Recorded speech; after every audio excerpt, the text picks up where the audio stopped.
seluruh tamu undangan dan peserta yang berbahagia. Apa kabarnya pagi ini semua? Semoga kita semua dalam keadaan sehat dan selalu bersemangat. Amin ya rabbal alamin. Hadirin sekalian, marilah kita panjatkan puji dan syukur kehadirat Allah Subhanahu wa taala atas segala nikmat dan karunia-Nya, sehingga kita semua dapat bertemu secara virtual dalam acara pagi hari ini. Salawat dan salam semoga selalu tercurah pada junjungan kita Nabi Muhammad SAW beserta keluarganya, para sahabatnya, dan seluruh umatnya sampai akhir zaman. Bapak, Ibu, serta hadirin yang saya hormati, acara webinar nasional kita kali ini merupakan kerjasama antara Program Studi Manajemen Fakultas Ekonomi dan Bisnis Universitas Muhammadiyah Bandung dengan Otoritas Jasa Keuangan atau OJK mengusung tema Tantangan Transformasi Keuangan Digital di Tengah Penanganan Pandemi. Pada kesempatan kali ini, izinkan saya juga untuk mengucapkan terima kasih kepada para sponsor yang telah mendukung acara ini. Di antaranya, 1. Otoritas Jasa Keuangan atau OJK Pusat, 2. Penerbit Raja Grafindo, yang ketiga, Media Bisnis Indonesia, yang keempat, Bapak Dr. Daduk Mansur, dan yang kelima, Bapak Ahmad Syamil, PhD. Ada sekitar 24 hadiah atau door prizes yang akan kita bagikan kepada para peserta hari ini. Oleh karena itu, pastikan Anda menyimak dan mengikuti seluruh rangkaian kegiatan webinar kita pada pagi ini sampai akhir. Kami informasikan juga bahwa link presensi dan sertifikat akan di-share pada segmen terakhir webinar. Hadirin yang saya hormati, marilah kita mulai rangkaian acara webinar nasional pagi hari ini dengan mengucapkan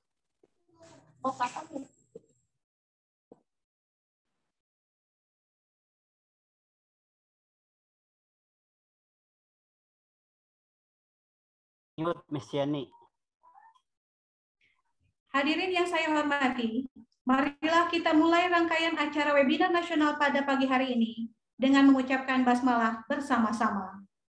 Bismillahirrahmanirrahim. Bismillahirrahmanirrahim. Lagu Kebangsaan Indonesia Raya dilanjutkan dengan Mars Universitas Muhammadiyah Bandung.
Soundnya Pak Agung ya belum muncul.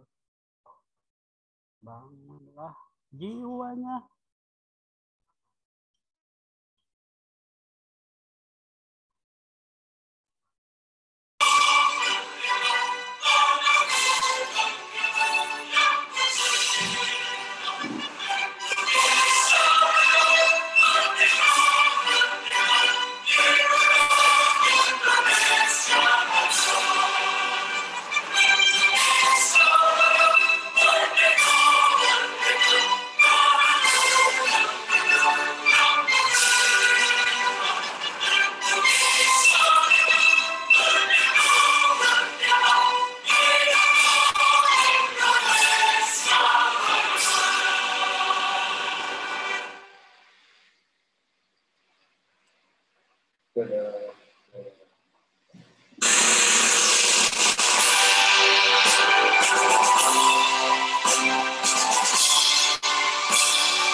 Video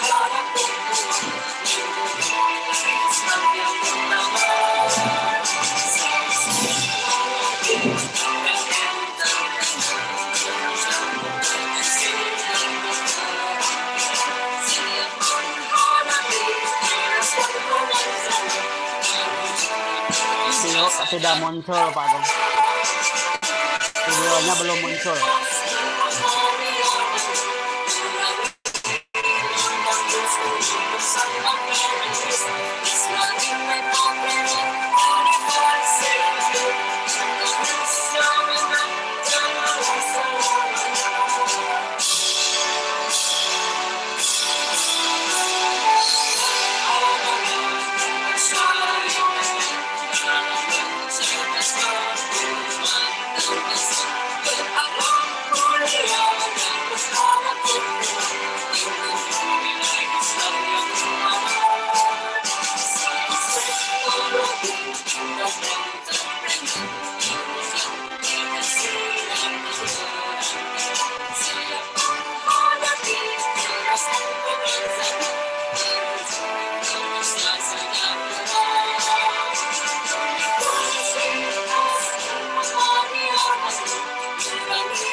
Acara selanjutnya, sambutan dari Dekan Fakultas Ekonomi dan Bisnis Universitas Muhammadiyah Bandung, sekaligus membuka secara resmi acara webinar nasional kali ini. Kepada Bapak Dr. Andes Ia Kurnia MPD, dipersilahkan. Baik, terima kasih. Bismillahirrahmanirrahim. Assalamualaikum warahmatullahi wabarakatuh. Waalaikumsalam. Alhamdulillahirrabbilalamin. Assalatu wassalamu ala asrofil anbiya'i wal mursalin wa ala alihi wa sahbihi ajma'in. Asyhadu an la ilaha illallah wahdahu la syarikalah wa asyhadu anna Muhammadan abduhu wa rasuluh. Yang saya hormati Pak Anto Prabowo, SE MBA, selaku Deputi Komisioner Humas dan Logistik Otoritas Jasa Keuangan, yang pada hari ini juga merupakan narasumber untuk seminar pagi hari ini. Yang saya hormati Pak Asep Suwarna, SE MM CIBRD. Beliau Direktur Utama salah satu entitas keuangan syariah, juga dosen di Prodi Manajemen Fakultas Ekonomi Bisnis Universitas Muhammadiyah Bandung. Kemudian yang saya hormati Pak Wandi Zulkarnain, SE SSY MM CHRE. Beliau dosen di Prodi Manajemen Fakultas Ekonomi Bisnis Universitas Muhammadiyah Bandung. Yang saya hormati Ketua Program Studi Manajemen Pak Indra Sasangka, Ketua Prodi Akuntansi Pak Ervan, Ketua ISEI Komisariat UM Bandung Pak Dr. Supajirman, yang saya hormati, Bapak Ibu dosen, para mahasiswa Universitas Muhammadiyah Bandung yang saya hormati, hadirin peserta seminar Bapak Ibu Saudara sekalian yang sangat saya hormati dan saya sangat banggakan. Pertama-tama puji dan syukur kita panjatkan kehadirat Allah Subhanahu wa taala, bahwasannya alhamdulillah sampai dengan hari ini kita semua masih diberikan kesehatan, sehingga dengan nikmat sehat ini kita bisa melaksanakan berbagai aktivitas sehari-hari, termasuk alhamdulillah pada pagi hari ini kita bisa bersilaturahmi, bertatap muka secara virtual untuk bersama-sama nanti kita mengikuti seminar tentang digitalisasi, ya, tentang transformasi keuangan digital yang diselenggarakan oleh program studi manajemen yang merupakan bagian dari Fakultas Ekonomi Bisnis Universitas Muhammadiyah Bandung. Saya mewakili pimpinan dari Universitas Muhammadiyah Bandung, khususnya Fakultas Ekonomi Bisnis. Dalam kesempatan ini mengucapkan terima kasih yang sebesar-besarnya kepada pertama Pak Anton Prabowo. Pak Anton, terima kasih sekali.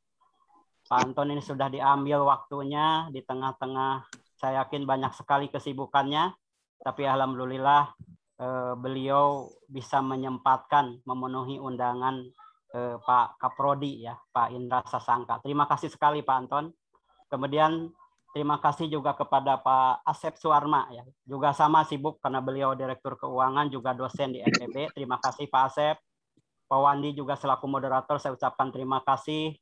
Kemudian Pak Indra Sasangka sebagai Kaprodi Manajemen, juga seluruh staf panitia yang sudah bekerja keras ini mempersiapkan, saya lihat seminggu yang lalu sudah mempersiapkan dengan baik untuk kelancaran pelaksanaan seminar hari ini. Saya melihat peserta yang ada, kalau saya lihat di monitor, terus bertambah ya. Sekarang sudah mencapai 281,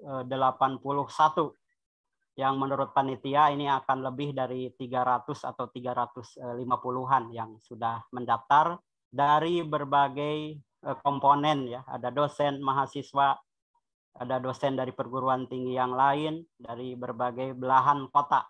Alhamdulillah, terima kasih ya atas berkenan untuk mengikuti acara seminar pada pagi hari ini. Bapak Ibu yang saya hormati, tema seminar pada pagi hari ini adalah tantangan transformasi keuangan digital di tengah penanganan pandemi. Ini materi yang sangat menarik, sangat sesuai dengan kondisi sekarang ini.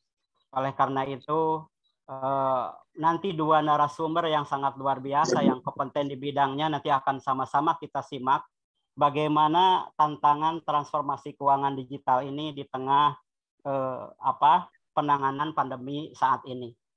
Paling tidak nanti kita akan sama-sama menyimak paparan dari kedua materi, ya, menyangkut misalnya bagaimana perbedaan antara digitalisasi keuangan dengan yang biasa, ya, dengan yang konvensional.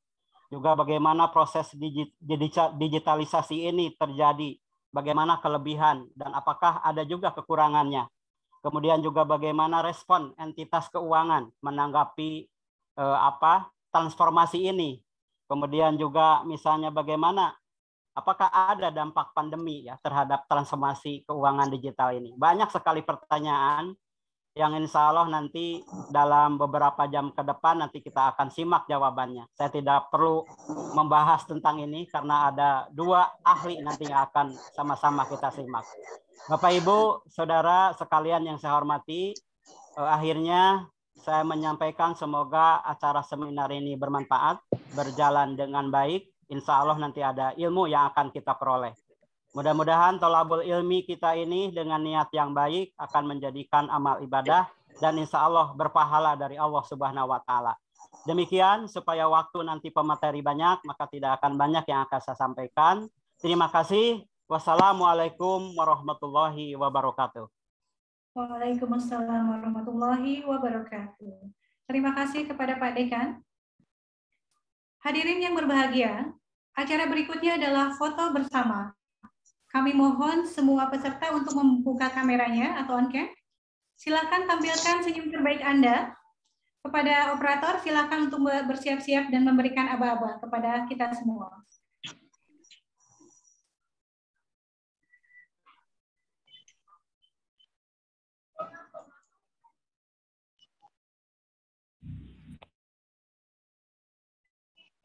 Oke, ke screen kedua. Oke, screen ketiga. Nah, ada 11 screen. Oke.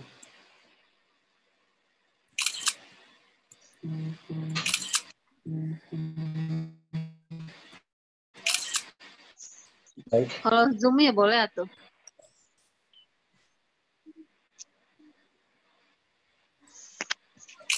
Semua?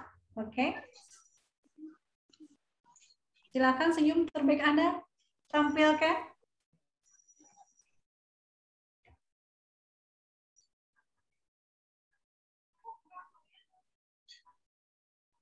Pak Herman, sudah semua slide-nya tercapture?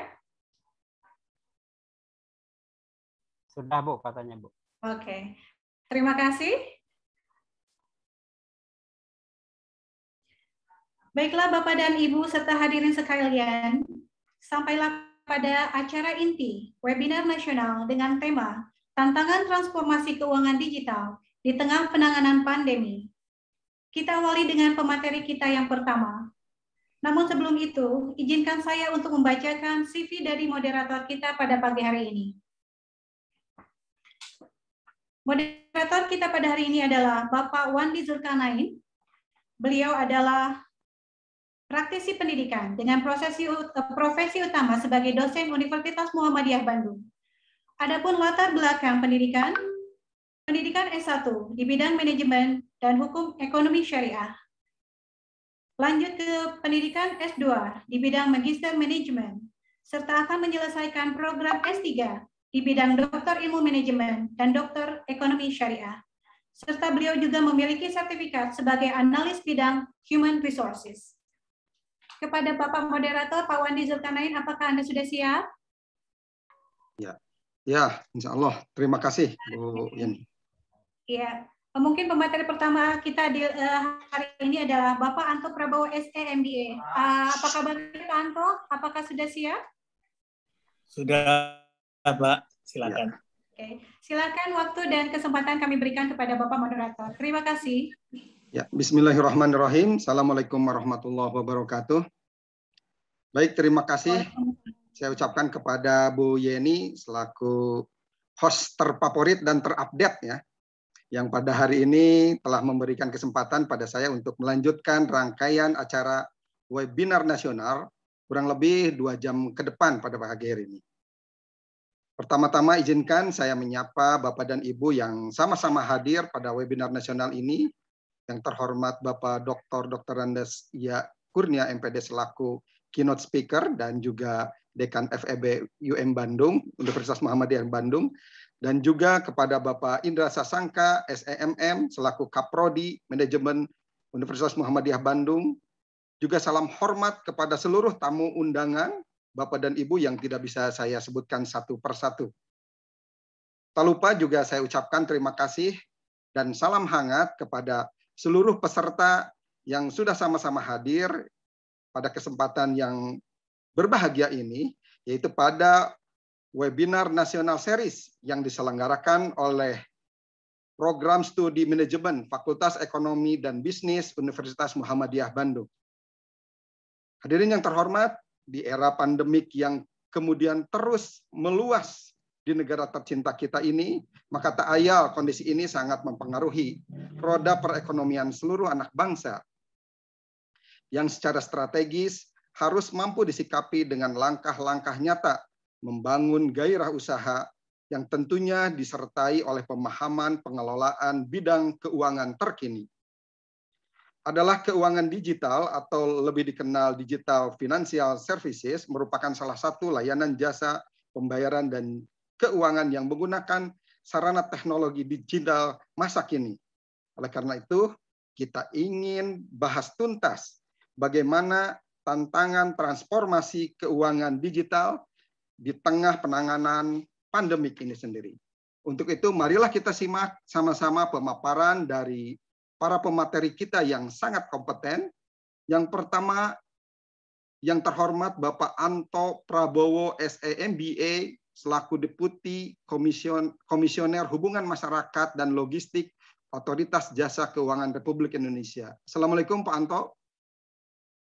Waalaikumsalam warahmatullahi wabarakatuh, Pak Wandi. Selamat pagi. Terima kasih sudah hadir bersama kita. Dan yang kedua, mungkin untuk sesi selanjutnya nanti, yaitu yang terhormat Bapak Asep Suwarna SEMM CIRBD selaku dosen UM Bandung dan sampingannya sebagai Direktur Utama BPRS Arta Fisabilillah. Selamat pagi Pak Asep. Assalamualaikum.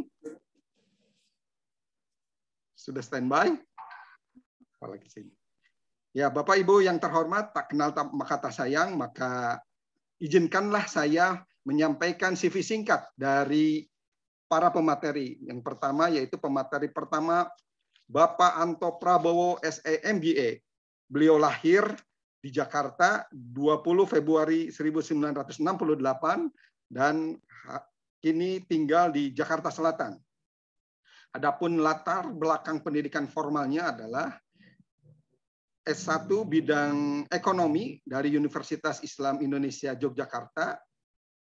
Gelar master bisnis administrasinya diambil dari Aston Business School, Birmingham, UK. Dan sekarang sedang menyelesaikan pasca sarjana doktoral di Universitas 11 Maret Solo.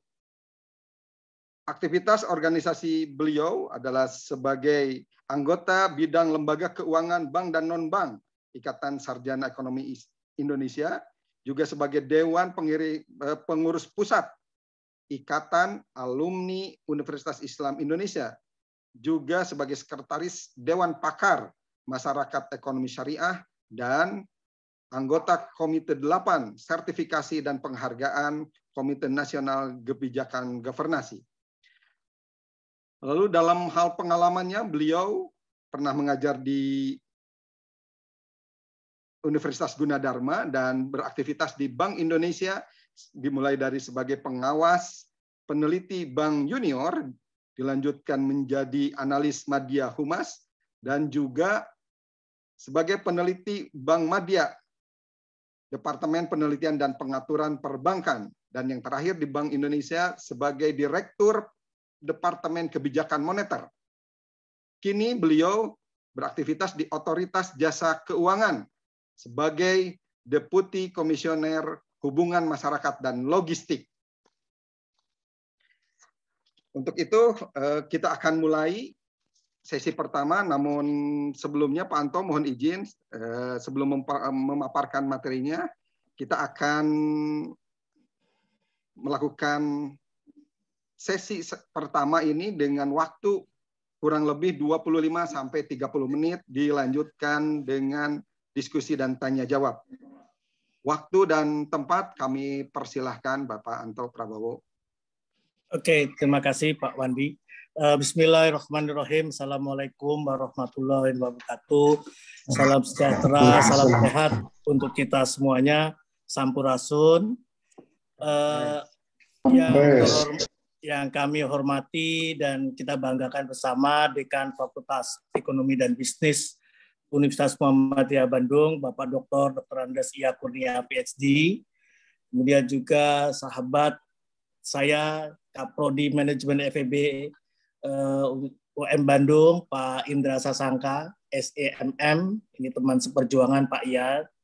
Kemudian Kaprodi Akuntansi, Bapak Ervan Erfiansah, SE, MAK, CTA, ACPA, kemudian Ketua IC Komisariat UM Bandung, Bapak Dr. Suparjiman MM CSRS, kemudian tadi juga disebut pembicara lain Pak Asep Suwarna, salam kenal Pak, dan terima kasih Bapak Wandi yang hari ini kita bersama-sama untuk menyelenggarakan kegiatan webinar di Universitas Muhammadiyah Bandung. Pertama-tama puji syukur kehadirat Allah Subhanahu wa taala, Tuhan yang Maha Kuasa, karena atas perkenannya saya bisa bersilaturahmi dengan segenap sivitas akademika Universitas Muhammadiyah Bandung, mahasiswa Bandung dan Universitas Muhammadiyah Bandung, dan beberapa peserta webinar pada pagi hari ini, karena hanya seizinlah kita bisa ketemu di tengah pandemi. Dan tentunya saya akan mengawalinya dengan pantun biar nggak terasa kaku. Jadi jalan-jalan ke Megamendung, tak terasa sampai malam berlalu. Kumaha damang Universitas Muhammadiyah Bandung, sehat dan bahagia mengiringi selalu. Baik, mohon izin kami juga dibantu nanti dari teman OJK di sini untuk bisa menampilkan slide yang sudah disiapkan. Sebenarnya slide-nya ini disiapkan sudah lama, karena Pak Indrani sebenarnya juga mintanya sama saya udah lama juga. Jadi mungkin karena waktu, jadi kami baru berkesempatan pada hari ini. Sehingga beli pisang molen di Kartika Sari. Jangan lupa bungkus untuk kekasih hati. Izinkan saya untuk menyampaikan materi, insya Allah manfaat dan hadiah menanti. Tadi sudah disampaikan oleh Bu Yeni, katanya akan ada door prize. Ya, baik, Bapak Ibu sekalian, waktu 25-30 menit akan saya coba manfaatkan alokasi waktu ini. Banyak sekali yang saya coba masukkan di slide yang nanti bisa dibagikan, tapi intinya saya juga berharap nanti kita bisa melakukan diskusi dan tentunya pendalaman. Ada 2 materi yang pagi ini mengawali sesuai dengan tema yang diminta oleh panitia. Pertama, kita akan mengulas mengenai bagaimana kinerja sektor jasa keuangan dan program pemulihan ekonomi nasional. Ini akan sangat relevan dengan materi kedua, bagaimana kita menyikapinya melalui transformasi keuangan digital. Mengawali webinar kita pada pagi hari ini, kita akan coba merefleksi bagaimana kondisi atau situasi yang kita hadapi bersama-sama di tengah pandemi ini. Mungkin pertama, ini ada perkembangan kasus dan vaksinasi COVID-19. Mohon izin, mungkin ada yang coret-coret, mungkin di slide, mungkin untuk tidak mengaktifkan ininya. Pertama, tren kasus harian COVID. Mungkin Mas Oki bisa diulang dulu kali ya, supaya ininya. Karena ada coretan-coretan. Ya.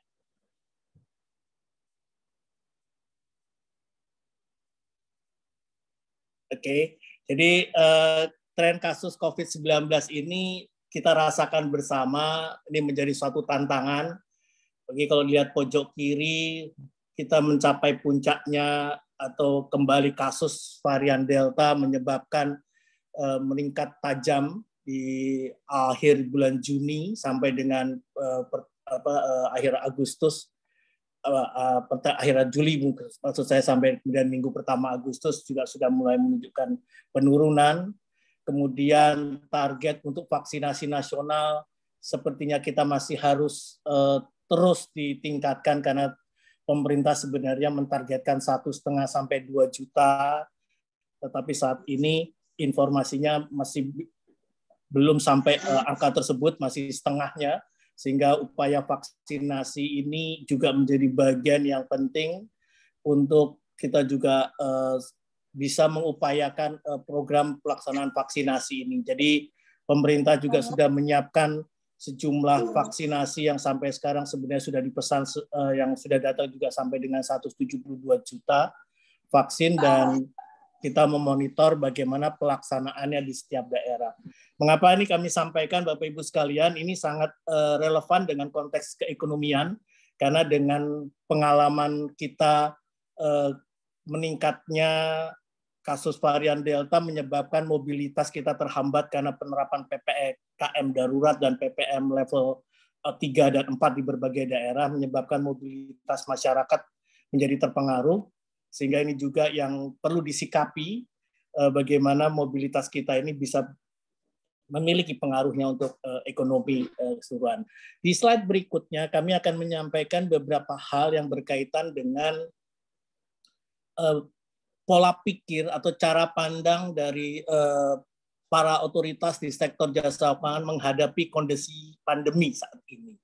Jadi tidak kita bersinergi antara kebijakan pemerintah, Bank Indonesia, dan OJK, khususnya untuk melihat titik-titik atau simpul-simpul kerawanan yang bisa menyebabkan bagaimana pandemi ini bisa berdampak ke sektor keuangan dan pasti akan merugikan atau perekonomian kita akan terdampak. Dari sisi sektor keuangan yang kita kemudian perlu lihat dan perhatikan adalah bagaimana kondisi permodalan dan kondisi likuiditas di sektor jasa keuangan. kita memiliki pengalaman krisis 97-98, biaya untuk penanganan krisis sektor keuangan itu menjadi besar. Sehingga dalam krisis pandemi ini kita mengedepankan kondisi sektor keuangan agar terjaga dengan baik. Berbagai kebijakan yang diambil oleh OJK melakukan stabilisasi pasar dan menjaga sentimen pasar ini khususnya di pasar modal. Ketika krisis di awal 2020, indeks saham kita sempat mencapai 3.000 dan alhamdulillah sekarang kemarin sudah mencapai 6.200 pada saat pengumuman PDB kuartal 3 kemarin. Kembali lagi ke level yang sebelum krisis. Kemudian yang tidak kalah pentingnya kita melakukan komunikasi kebijakan yang efektif dan masif. Sementara di policy untuk menjaga bagaimana kondisi debitur, kondisi masyarakat yang terhambat menjalankan roda perekonomian, OJK mengeluarkan kebijakan restrukturisasi. Kebijakan yang memungkinkan debitur ini mendapatkan relaksasi dalam kurun waktu tertentu dan kemudian tidak mengharuskan perbankan untuk mengkolektibilitaskan menjadi kondisi yang lebih buruk. Sementara memang perlu diwaspadai pada saat nanti kita akan kembalikan ke sistem yang normal, mereka harus membentuk satu cadangan CKPN yang cukup. Pemerintah juga melakukan di sisi bagaimana menjaga debitur default dengan berbagai kebijakan mengenai subsidi bunga dan penjaminannya. Dan setelah itu kemudian juga di aspek likuiditas kita menjaga bagaimana inflow kredit, outflow DPK yang terus meningkat. Kemudian pemerintah juga mendorongnya dengan penempatan dana pemerintah di bank umum. Sementara Bank Indonesia dengan sesuai perannya di kebijakan moneter ini melakukan beberapa skema likuiditas dan quantitative easing. Jadi sinergi pemerintah, BI dan OJK ini sangat penting, yang kemudian di slide berikutnya menunjukkan effort yang memiliki dampak. Memiliki dampak bagaimana tingkat pertumbuhan kredit kita. Di beberapa negara memproyeksikan sebenarnya PDB kita meningkat, tapi kemarin karena ada varian Delta, ini kemungkinan akan terjadi koreksi. Ya, beberapa koreksi-koreksi sudah dilakukan dan kita juga melihat beberapa mitra dagang kita di Tiongkok itu pertumbuhannya sampai dengan Q2 kemarin, ya 7,9, Amerika Serikat bisa mencapai 12,2. Ini yang terdalam, dampaknya sebelumnya minus 9,1. Dan kemudian Singapura yang sempat minus 13 sekarang 14,3 jadi lonjakannya. Nanti ini juga ini akan kita lihat juga bisa berdampak bagaimana struktur ekonomi. Ya. Mungkin Mas Okip bisa coba tayangkan sedikit mengenai struktur ekonomi kita yang ASEAN. Saya mau ngajak Bapak Ibu peserta webinar sekalian untuk melihat bagaimana struktur ekonomi kita dibandingkan dengan kawasan ASEAN. Kalau tadi Singapura bisa sampai 14,3 karena di Singapura itu dia tidak memiliki sektor primer. Ya. Dia ada adalah sektor sekunder dan tersier, transportasi, perdagangan, dan sektornya ini pun lebih kepada sektor-sektor yang ekspor oriented. Jika kita bandingkan dengan Indonesia, di mana ada sektor primer, perikanan, kehutanan, pertambangan, sekundernya manufaktur, konstruksi, utilitas, dan tersier. Yang karakteristiknya berbeda. Karakteristik kita untuk pergudangan, misalkan kita pergudangannya antar pulau. Ya. Jadi dalam negeri, konsumsinya juga domestik. Sementara kalau dibandingkan dengan Singapura, dengan Thailand, bahkan dengan Vietnam, ini memiliki karakteristik yang berbeda. Inilah yang kemudian tadi di awal kami katakan bahwa vaksinasi itu penting untuk menjaga mobilitas. Karena struktur ekonomi Indonesia ini lebih kepada mengandalkan dari konsumsi domestik. Jadi inilah yang kemudian kita harus menjaga bagaimana konsumsi domestik ini bisa tetap punya kontribusi terhadap perekonomian. Tentunya mobilitas tetapi dengan protokol kesehatan yang lebih ketat. Ini saya mau mengilustrasikan struktur ekonomi di setiap negara akan sangat berkaitan dengan kondisi dan bagaimana pemulihan ekonomi di masing-masing negara tersebut. Kembali lagi ke slide sebelumnya, Pak. Oke, di slide yang berikutnya ini kita akan mencoba mengulas mengenai angka-angka bagaimana tadi saya sampaikan pengeluaran konsumsi yang sudah mulai pulih sebenarnya di kuartal kedua ini, ya. Kemudian kalau kita lihat yang di tengah ini adalah bagaimana kita lihat perkembangan PDB dari waktu ke waktu, ya. Ini tahun 2016 5,03, 2019 terakhir sebelum kita krisis 5,02, sementara di tahun lalu itu minus 2,07 sampai dengan kuartal 2 2021 ini 7,07. Inilah yang kemudian menjadi tantangan nanti di kuartal 3 bagaimana dampak dari PPKM darurat dan PPKM level 3-4 ini untuk juga nanti bisa berpengaruh kepada PDB kita di akhir tahun. Di slide berikutnya, ini kami ingin menampilkan kondisi sektor jasa keuangan. Tadi kami sampaikan, jadi kita betul-betul syukur alhamdulillah sampai dengan sekarang sejak krisis ini terjadi tidak terjadi gejolak di sektor jasa keuangan. Artinya masih bisa terjaga dengan baik. Ya. Kita coba lihat bagaimana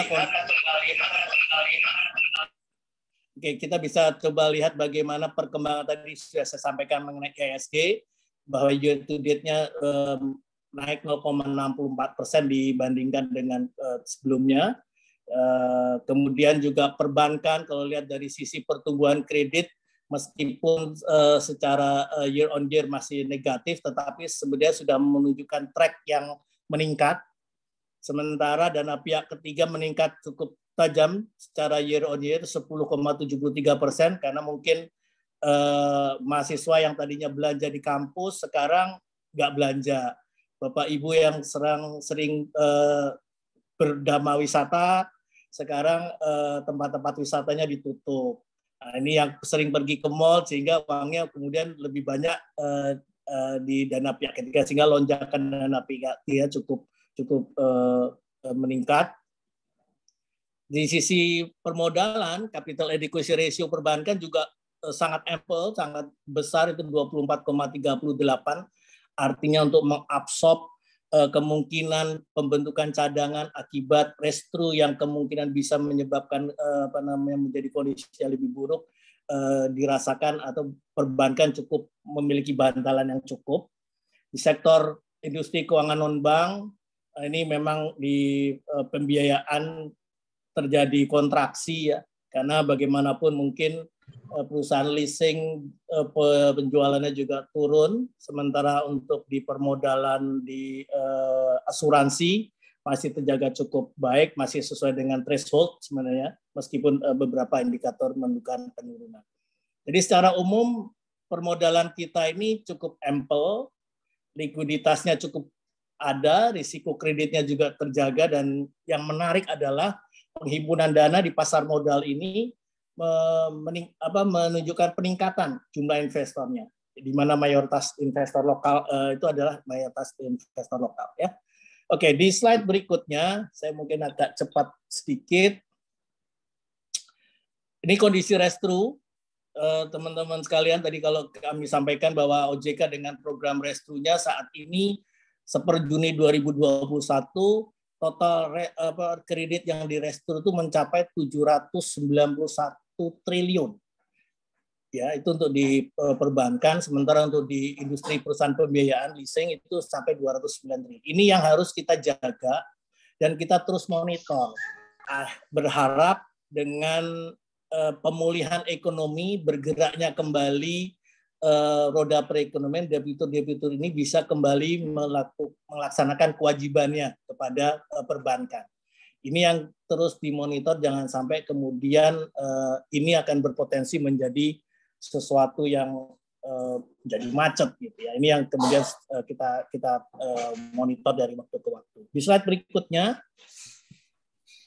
beberapa hal untuk menjaga momentum ini ya, dari sisi mobilitas tadi kami sampaikan di kuadran yang sebelah kiri itu kami memonitor mobility index yang berkaitan dengan PDB. Ya. Ini akan punya yang sangat pengaruh. Ya. Jadi bagaimana kemudian akhirnya kita tetap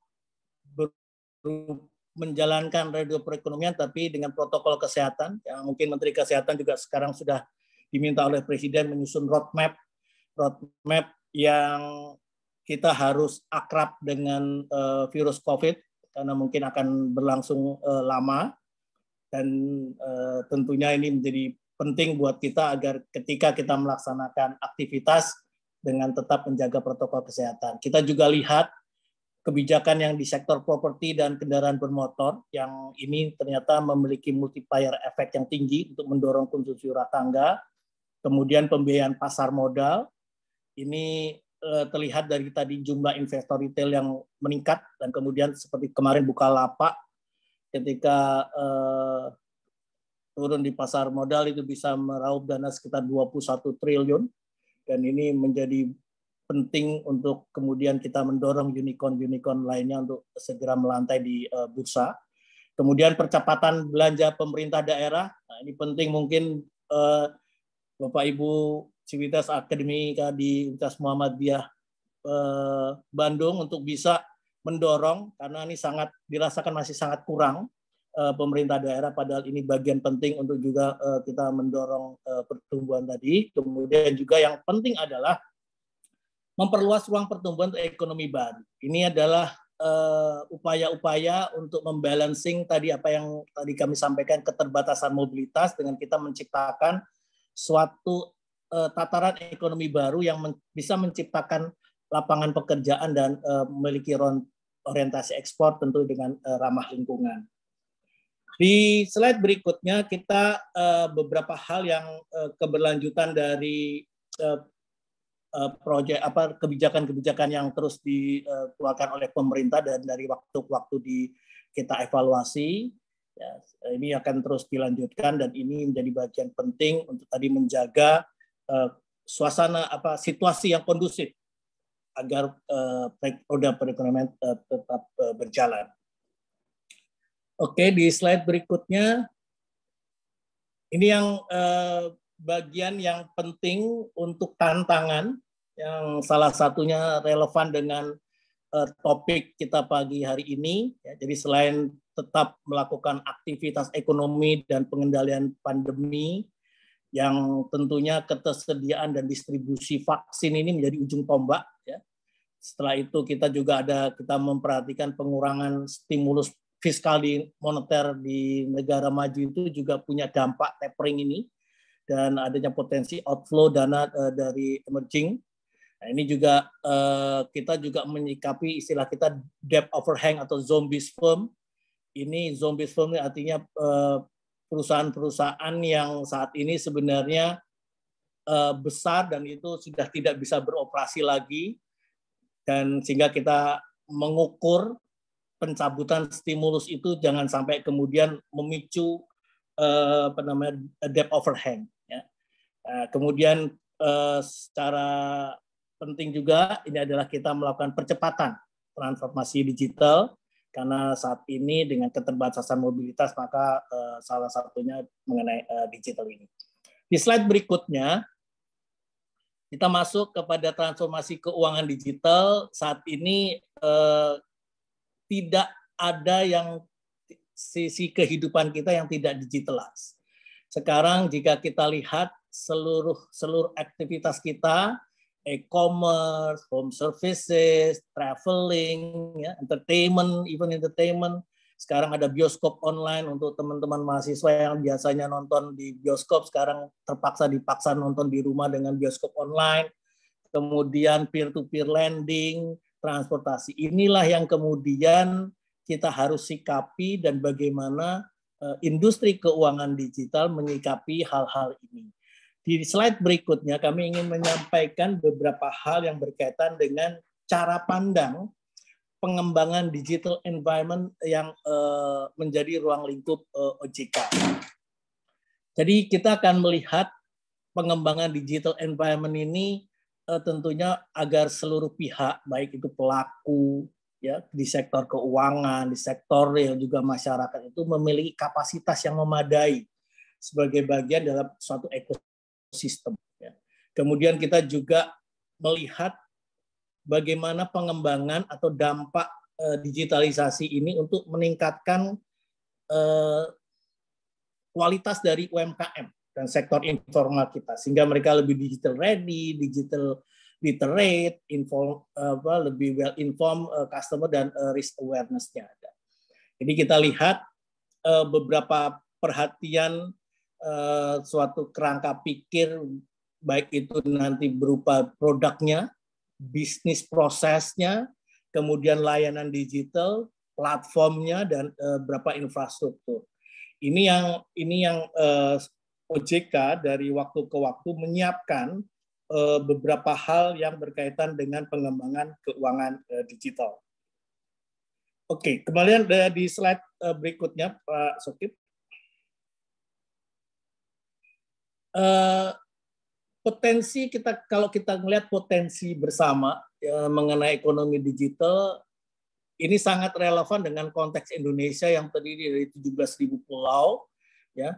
Dan hasil dari survei yang dilakukan oleh OJK, banyak masyarakat yang masih unbanked dan kemudian UMKM yang tersebar.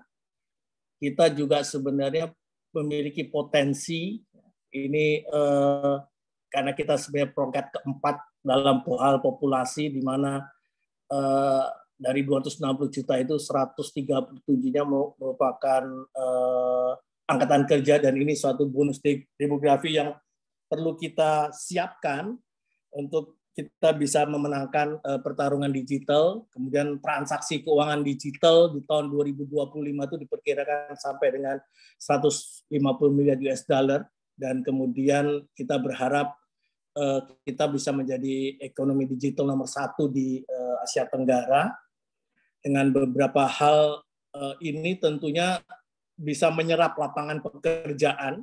Ya, ini sangat penting, dan kemudian kita perlu juga melakukan otomasi ya, dikaitkan dengan manufaktur, transportasi, pergudangan, perdagangan, pertanian, dan konstruksi. Dan saat ini jumlah startup di Indonesia ini juga sudah tumbuh dari 2.100 startup ya, dengan ada 4 unicorn dan 1 dekakorn. Jadi ini potensi-potensi yang sebenarnya menjadi hal untuk kita bisa garap berikutnya.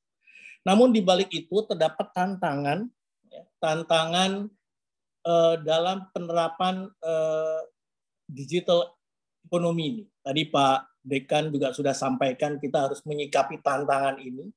Banyak sekali disruptive strategi oleh fintech, ya. Jadi banyak sekali kemudian kita harus sikapin. Dan kemampuan kita mengatasi cybercrime. Kalau kemarin berita Bapak Ibu sekalian sering melihat bahwa ada uang yang hilang tiba-tiba atau data yang bocor, ya, ini menjadi tantangan di dunia cybercrime, dan OJK terus bekerjasama dengan berbagai pihak untuk bisa mengatasi permasalahan cybercrime, karena ahlinya mengenai cybercrime ini juga nggak terlalu banyak di Indonesia ini.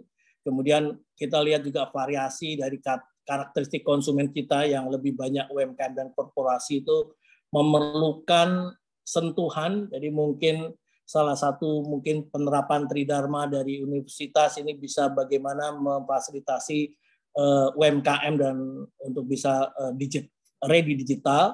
Kemudian keamanan data pribadi ini akan berkaitan sekali dengan literasi keuangan kita. Kemudian juga kita berkaitan juga dengan kehandalan teknologi yang sangat cepat. Ya. Ini juga masih tentu kita harus antisipasi. Dan belum lagi isu peraturan yang harus saling diharmonisasi berkaitan dengan digitalisasi. Dari sisi literasi keuangan, kalau di slide berikutnya kita bisa, ini hasil survei tahun berapa ya Mbak Sita? Oh, 2019. Ini OJK melakukan survei 2019 di mana setiap 3 tahun kita melakukan tracking dimulai 2013. Di bar chart yang sebelah kiri itu adalah indeks literasi. Jadi pemahaman terhadap produk keuangan, pemahaman terhadap keuangan, masyarakat kita itu meskipun naik dari 2013 21%, sekarang 2019 ini 38%, masih lebih rendah dibandingkan dengan inklusinya, kepemilikannya. Kepemilikannya tahun ini sudah mencapai 76%. Ini sebenarnya menimbulkan adanya gap. Gap inilah titik kerawanan. Mungkin dari kita semuanya memiliki kartu kredit, tapi mungkin tidak semuanya tahu bagaimana cara perhitungan bunga kartu kredit misalkan. Atau kita semuanya punya sertifikat atau memiliki dana reksadana misalkan. Tapi bagaimana pengelolaan reksadana itu mungkin semuanya belum tahu. Ataupun tadi karena ada mis-selling bisa saja kemudian tidak paham.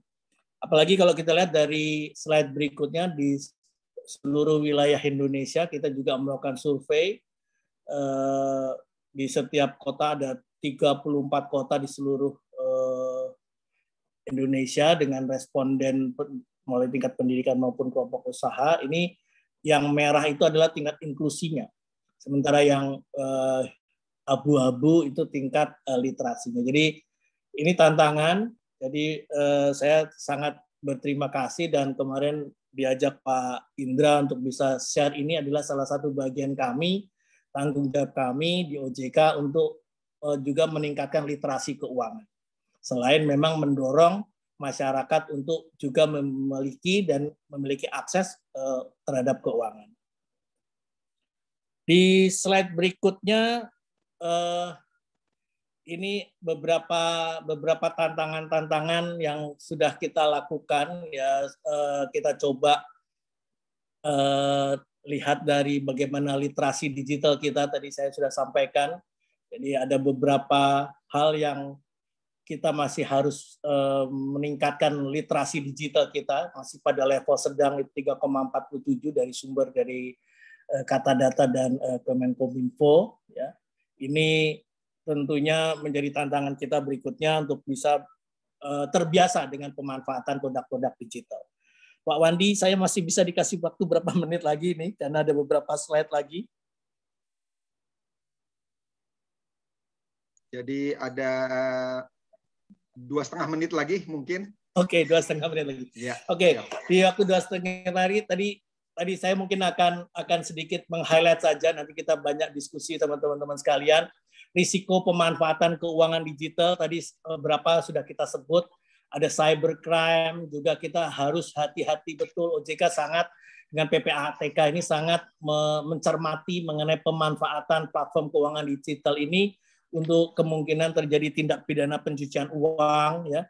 Kemudian penyalahan data pribadi, teman-teman mungkin sering nggak pernah punya utang kartu kredit atau nggak punya leasing, tiba-tiba ditelepon atau dikirimin surat penawaran, mungkin temannya yang melakukan pinjaman, tapi mengkaitkan dengan kontak teman-teman mahasiswa sekalian atau teman kita semuanya. Kemudian di slide berikutnya hanya sekedar gambaran ini Bapak Ibu sekalian mengenai transaksi ya yang kita cermati di e-commerce, kemudian digital banking, dan kemudian kalau kita lihat bagaimana tren, sebelumnya kita lihat mengenai penurunan kantor cabang secara fisik. Artinya semua perbankan kita ini juga sudah menyiapkan diri untuk digitalize. Ya. Jadi sudah sangat jarang mungkin kita pergi ke bank, sudah sangat jarang juga mungkin kita pergi ke ATM, karena layanan-layanan itu sudah bisa tergantikan dengan sarana digital. Ini suatu fenomena yang OJK juga terus sikapin, dan sekali lagi kita juga menyikapi ini dengan mengenai tenaga kerja. Nah, ini juga salah satu optimalisasi efisiensi dilakukan oleh beberapa perbankan. Di next. Ini inilah kondisi pandemi ya yang kemudian kita lihat beberapa struktur atau beberapa layanan-layanan digital yang sudah sangat aktif di tengah pandemi ini. Jadi kita sudah punya 52 bank yang semuanya menggunakan layanan keuangan digital. Kemudian kita ada 22 bank itu perbankan digitalnya, dan kemudian ada layanan open banking 10. Inovasi keuangan digital kita ada 87 yang nilainya itu 9,87 triliun. Dan kemudian ada produk baru securities crowdfunding. Ini melalui pasar penghimpunan dana melalui pasar modal. Jadi kalau adik-adik mahasiswa yang belum punya track record di perbankan, ketika mendapat proyek dari pemerintah, maka proyek itu bisa dijadikan securities crowdfunding untuk bisa mendapatkan pembiayaan. Ya. Ini kita juga sudah lakukan ini dan diresmikan oleh Pak Presiden dari tahun 2020 kemarin. Ya, kemudian 1 menit ada lagi. P2P lending. Maaf. Oke, siap. Baik. Ya, oke. Jadi mungkin kesimpulannya saja di yang terakhir. Ini nanti teman-teman bisa langsung baca. Yang terakhir, Mas Sabib. Sebelum thank you. Oke, ada arah ke depan ya. Ini dalam rangka hilirisasi digital ekonomi. Tentunya OJK bersama-sama dengan Bank Indonesia itu kita mengembangkan klaster ekonomi digital. Karena tanpa klaster ini maka sulit bagi UMKM itu untuk datang satu-satu ke perbankan. Jadi kita buatkan klaster. Jadi sekarang OJK punya klaster pertanian seperti untuk dukung program pemerintah di KUR pertanian. Kemudian kita juga punya bank wakaf mikro yang berbasis pesantren untuk bisa mengembangkan ekonomi masyarakat pesantren. Kemudian kita ekosistem digital sektor jasa keuangan, kita sebentar lagi akan menerbitkan transformasi digital dan sebentar lagi kita juga akan mengeluarkan POJK Bank Umum yang mengatur mengenai digitalisasi di perbankan. Kemudian inovasi digital dan adanya regulatory sandbox. Regulatory sandbox ini adalah regulatory yang bisa melihat tahapan-tahapan sebelum mereka bisa benar-benar meluncurkan atau menawarkan produk layanan jasa keuangan. Kemudian kita juga melakukan lokalisasi khusus ekosistem digital. Ini yang terus kita lakukan, dan yang terakhir adalah bagaimana pengembangan talenta dan peningkatan literasi digital, baik untuk ketersediaan SDM untuk mengelola digital itu maupun literasi masyarakat umum terhadap pemanfaatan produk itu. Baik, demikian Pak Wandi, mohon maaf ya, agak panjang waktunya, tapi moga-moga banyak hal yang nanti bisa kita ajukan dalam diskusi. Terima kasih. Wassalamualaikum warahmatullahi wabarakatuh. Waalaikumsalam warahmatullahi wabarakatuh. Alhamdulillah, hari ini kita mendapatkan pengetahuan yang luar biasa. Terima kasih Pak Anto. Mudah-mudahan ini menjadi penyemangat terutama bagi para peserta yang ingin meningkatkan pengetahuannya di bidang keuangan ya, keuangan. Kita lanjutkan dengan pemilihan pertanyaan dari para peserta. Kebetulan panitia sudah memilih kan, ya ada 2 pertanyaan dan waktunya kurang lebih 10 menit untuk jawabannya. Gitu. Yang pertama dari Fortuna Sari, Bapak Anto, disrupsi teknologi menjadi sorotan dalam berbagai diskursus.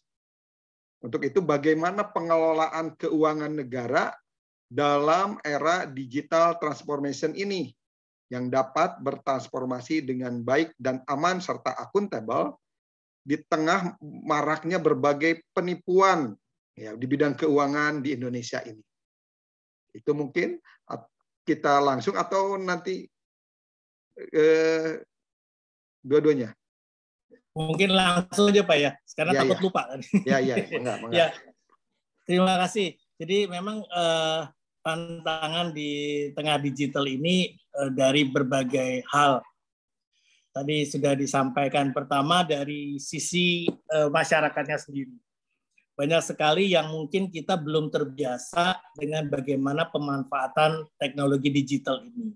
Dan tidak tersadarkan misalkan kita dalam contohnya penggunaan password saja, yang paling sangat sederhana. Ya.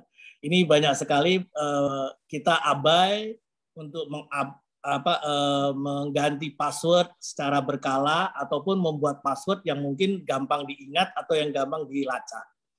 Kemudian juga pelindungan data pribadi kita juga sangat harus kita perhatikan. Jadi beberapa ini fenomena yang menarik yang perlu diperhatikan juga ketika sekarang kita diminta kartu vaksinasi. Itu juga harus hati-hati karena di sini ada data-data yang sangat data kita yang harus kita jaga. Jadi ada NIK. Kalau ketika saya dulu jadi kepala Departemen Pelindungan Konsumen, banyak sekali jual beli data pribadi yang ini bersumbernya dari misalkan yang pernah kita temui itu kalau dulu kan ada mall itu kupon-kupon ya. Iya, hadiah mobil segala macam kita isi lengkap itu. Tuh nama Anto Prabowo, nomor IK, alamat lengkap gitu segala macam. Nah, itu setelah selesai undian kita nggak tahu ada pihak yang mendatabasekan itu dan itu dijual belikan. Ini juga salah satu bagaimana kita untuk berhati-hati. Kemudian juga digital ini sebenarnya menawarkan sesuatu yang cepat, yang ekstra cepat. Dan bagaimana kita juga harus bisa bijak untuk bisa mengantisipasi tawaran-tawaran ini. Seperti yang kita pernah temukan salah seorang guru TK di Malang meminjam kepada pinjaman online. Jumlah yang dia pinjam itu ternyata ke 24 pinjol. Dari 24 itu, 4 diantaranya ilegal. Nah, inilah yang kemudian akhirnya menimbulkan kesulitan karena tadi kita tidak harus lebih bijak gitu, untuk meminjam. Karena kalau pinjaman ilegal itu gampang banget pokoknya. Ya kan, akses semuanya dapat masuk, tapi implikasinya data kita, kemudian kemampuan bayar kita juga kita harus lakukan. Sehingga OJK dengan Satuan Tugas Waspada Investasi ini selalu mengedukasi masyarakat. Nah, itu kemudian satu hal, bagaimana menjaga keuangan negara. Saat ini kami di OJK semua harus dilakukan secara digital.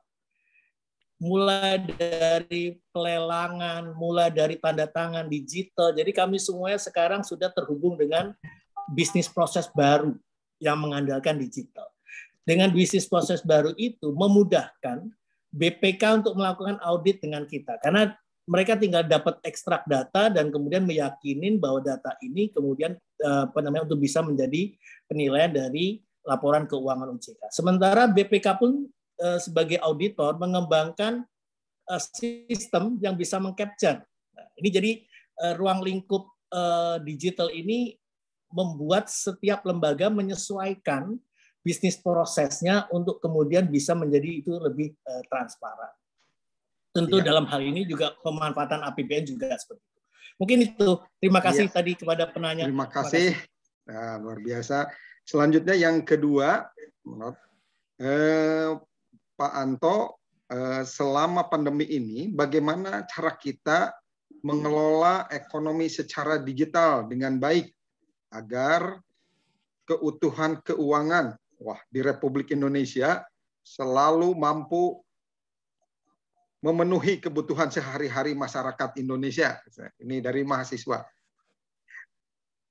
Ya, sekarang contoh masyarakat ini, jika adik-adik mahasiswa bisa lihat, kalau adik-adik mahasiswa punya produk, ya dulu susah kita menjualnya kan. Sekarang dengan sarana digital, maka informasi itu bisa cepat tersebar. Ya. Contohnya kalau kita GoFood saja, warung di terpencil itu bisa memasarkan produknya dan kemudian kalau itu kemudian banyak orang beli dapat rating 4,7, 4,8, maka warung itu bisa kemudian berkembang sedemikian rupa. Yang sebelumnya kalau dengan dalam situasi tanpa digital maka dia akan sulit sekali untuk bisa menjual produknya itu kan. Sama juga teman-teman sekalian, adik-adik mahasiswa untuk memulai usaha atau memulai wirausaha dengan sesuatu yang memang memanfaatkan basis digital. Banyak sekali ya konten-konten, kalau ikut konten TikTok atau segala macam kan bisa juga gitu ya. Tapi yang memang konten-konten yang tentunya yang baik, yang bisa punya manfaat untuk masyarakat, itu kan juga bisa menjadi suatu penghasilan. Jadi dalam tataran sederhananya seperti itu. Tetapi di tataran yang lebih luas, OJK bersama pemerintah sekarang sedang menyiapkan namanya Carbon Index. Carbon Index itu suatu indeks yang bisa diperjualbelikan sebagai ekonomi. Singapura sekarang sudah mulai. Cuman Singapura ini kan tahu pasarnya itu ada di Indonesia. Makanya pemerintah dan OJK dan BNI segera untuk bisa memformulasikan itu, sehingga itu tidak kita menjadi pasar, justru kita menjadi pusat digitalisasi. Itu indeks karbon ini sangat sesuai dengan komitmen kita di G20, apalagi tahun depan di 2022 Indonesia akan memegang presidensi G20. Ya, itu sangat penting, dan makanya tadi salah satunya adalah menciptakan produk-produk yang ramah lingkungan. Nah, ini sangat diperhatikan, dan itu akan sekarang mulai tahun ini setiap neraca itu dia harus menyatakan bagaimana komitmen terhadap yang ramah lingkungan. Mungkin itu. Iya. Terima kasih banyak atas semua paparan yang sangat jelas dan detail. Mudah-mudahan pertemuan kali ini menjadi pemicu semangat, terutama bagi para mahasiswa dan para praktisi di bidang keuangan. Mungkin untuk sesi kali ini kami cukupkan sampai di sini berkaitan dengan tantangan ya tadi keuangan digital ya, khususnya dalam sudut pandang otoritas jasa keuangan. Kalau boleh disimpulkan, barangkali Bapak, tadi udah disimpulkan ya, ada kesimpulannya, atau mungkin saya bacakan kembali ya kesimpulan sebagai pengingat sesi kuat berkaitan dengan bagaimana mensikapi tantangan digital keuangan ini di era pandemik. Tadi disebutkan ada 5 ya Pak Anto, pengembangan klaster ekonomi digital, lalu juga perluasan ekosistem digital sektor jasa keuangan, juga pengembangan inovasi digital dan optimalisasi regulatory sandbox. Ya. Ini juga ditambahkan dengan dukungan perluasan infrastruktur digital dan pengembangan lokasi khusus ekosistem digital. Dan yang terakhir, adanya pengembangan talenta digital dan peningkatan literasi digital. Terima kasih banyak atas pemaparan yang begitu jelas. Mudah-mudahan ke depan kita bisa bersua kembali Pak Anto untuk lebih mendalami berbagai keilmuan tentang keuangan digital ini sendiri. Selanjutnya mungkin Pak Wandi, ya, mungkin ada beberapa pertanyaan yang belum sempat dijawab, nanti akan coba kami jawab secara tertulis. Ya, dan mungkin ya nanti beberapa hadiah door prize tadi nanti mungkin bisa didistribusikan. Iya. Tapi tentunya ada satu nih Pak, penutupnya nih Pak Wandi. Siap. Ambil pisau buka ketupat. Sayur lodeh boleh campurkan. Kalau ada ilmu didapat, mohon untuk diamalkan. Ya, gitu. Terima kasih. Assalamualaikum warahmatullahi wabarakatuh. Waalaikumsalam warahmatullahi wabarakatuh. Bu Yeni, mungkin ada hal yang disampaikan berkaitan dengan sesi pertama ini. Ya, terima kasih kepada narasumber kita yang pertama, Bapak Anto Prabowo dan Pak Wandi Zulkarnain. Selanjutnya mungkin penyerahan sertifikat secara virtual kepada narasumber yang pertama. Dipersilakan. Ya, secara virtual. Ya, sertifikat secara virtual kepada Bapak Anto Prabowo. Bisa di-share?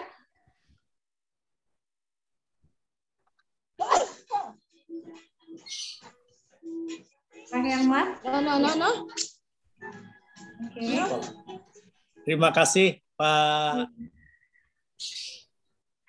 Silakan diterima Pak Anto Prabowo. Terima kasih banyak atas pemaparan materinya yang sangat luar biasa. Terima kasih kepada Pak Dekan, kepada Universitas Akademik Muhammadiyah Bandung. Insya Allah saya terima ini dan moga-moga bermanfaat, Pak. Salam sehat untuk semuanya. Terima kasih. Terima kasih. Terima kasih banyak, Pak Anto. Terima kasih. Hadirin sekalian, acara selanjutnya adalah penayangan video penerimaan mahasiswa Bandung, Universitas Muhammadiyah Bandung.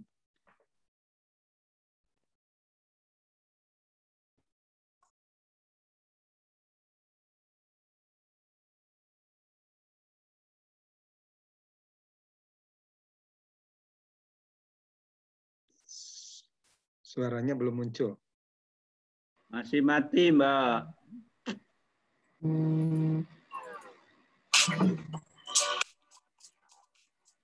Assalamualaikum warahmatullahi wabarakatuh. Buat warga Jawa Barat, anak-anak muda Jawa Barat, masa depan harus kita raih dengan gemilang. Salah satunya adalah memiliki pendidikan yang baik dan berkualitas. Nah, sudah hadir pendidikan yang luar biasa, berkualitas dari Universitas Muhammadiyah Bandung, ada di Soekarno-Hatta. Silahkan daftar, gedungnya juga bagus, kemudian kurikulumnya juga sangat responsif terhadap peluang di masa depan, dan saya sangat rekomendasi untuk anak-anak muda Jawa Barat bergabung di universitas yang luar biasa ini. Apalagi banyak kemudahan, salah satunya ada potongan biaya kuliah sampai 50%. Ditunggu di Universitas Muhammadiyah Bandung. Ya. Ya, silakan Bu Yeni. Ada informasi yang menggembirakan apa lagi, Bu Yeni? Masih ada satu video lagi, Pak Agung, yang akan ditampilkan.